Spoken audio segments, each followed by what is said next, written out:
What's up guys, Houndish here, and today let's take a look at just one of Crota's End's juicy weapons and some of the roles here on Oversoul Edict. Plus there's a pairing with one of the most potent aspects this season, the Banner of War for Titans, and there's a lot of stuff we can do with these sandbox elements in Season of the Witch. These are certainly helped by the fact that Crota's End weapons, many of them at least, are a little bit naughty in the perk selections, so we'll talk about it in the video. I hope you enjoy it as always. And also a big shout out to my pal Duddits for helping out with this build. His channel is linked below. But of course the Oversoul Edict pulse rifle is a returning weapon this season. You can pick it up from Crota's End at the bridge or your encounter.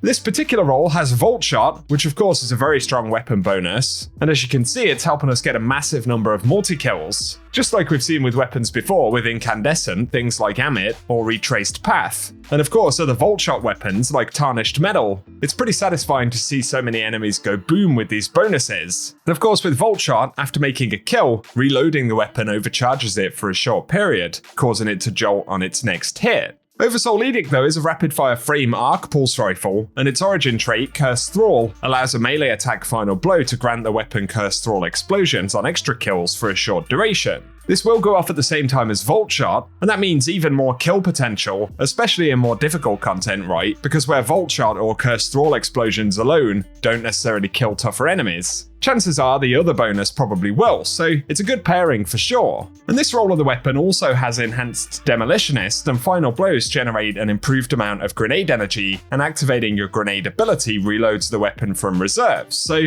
in any grenade build, this will be really strong. I love keeping it simple with things like Armamentarium double shackle grenade setups. And with a weapon like this, you'll pretty much never want for grenade energy because all of the kills from Voltshot or Cursed Thrall explosions count as kills which proc Demolitionist. So you can see right here the grapple grenade energy is just filling back up on a multi-kill, and that opens up lots of possibilities. And of course, whenever we grapple to a target, our weapon will be reloaded thanks to Demolitionist. And then whenever we make kills with Voltshot or Cursed Thrall explosions, we get grenade energy back very quickly, creating a pretty easy infinite loop between the two main perks. But it also allows us to take advantage of various melee or grenade benefiting perks, and this season, Titans have Banner of War, and defeating a target with a melee attack, finisher, or sword raises a Banner of War that pulses with energy, periodically healing nearby allies and increasing melee and sword damage. And then targets defeated by you and nearby allies charge the banner, increasing the speed of its pulses. And so we can use a melee or grapple to activate the Banner of War, and of course, we get no end of grenade energy thanks to the weapon perks. Right here, we're grappling onto a target for the melee kill, which starts Banner of War, and then because Voltshot and Cursed Thrall explosions can get so many kills,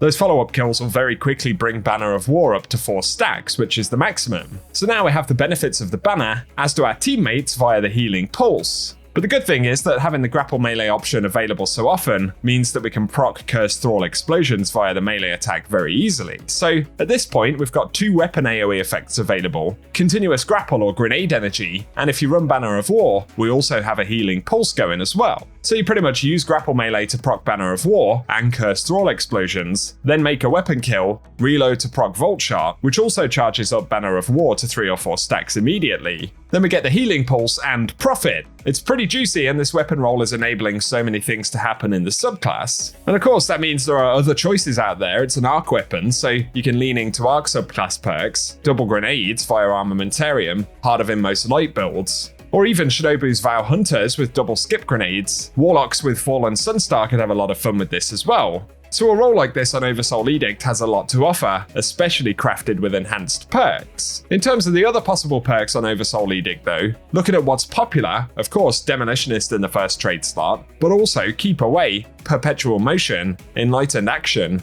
Encore, Eye of the Storm, and Eddy Current can roll in the first slot, with the second slot able to get Voltshot or Sword Logic, and final blows with the weapon grant bonus damage. The strength and duration of the bonus increases when more powerful targets are defeated. Plus it can roll Headseeker, Moving Target, Adrenaline Junkie, Swashbuckler, or High Ground. So there are a handful of pretty viable options, plus some decent PvP choices there as well. But for me again, the most exciting PvE role would certainly be something like Demolitionist and Voltshot, especially when you craft the enhanced versions of those perks. So a really fun weapon guys, and loads of ways to take advantage of it. But for today, that's the video. So let us know any good Crota's End weapons you've picked up down in the comment section, or indeed if you've used this role on the Oversoul Edict. there's plenty of stuff that can be done with it, so I'd love to get your thoughts in the comment section. But for today, if you've enjoyed the video, a rating below really does help us out as well. And if you want to see more Destiny content, feel free to get subscribed to the channel. Otherwise though, I appreciate you tuning in, and I hope you guys have an awesome day.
Conduct the charge of Arc to the inert crystals.